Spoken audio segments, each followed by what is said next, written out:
अस्सलाम वालेकुम फ्रेंड्स, आज हमने एमएस वर्ड में बात करनी है इंडेंट और स्पेसिंग की। तो स्टार्ट करते हैं दोस्तों।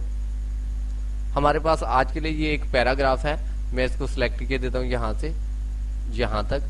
अब मैं पहले बात करूँगा इंडेंट की। इंडेंट क्या है?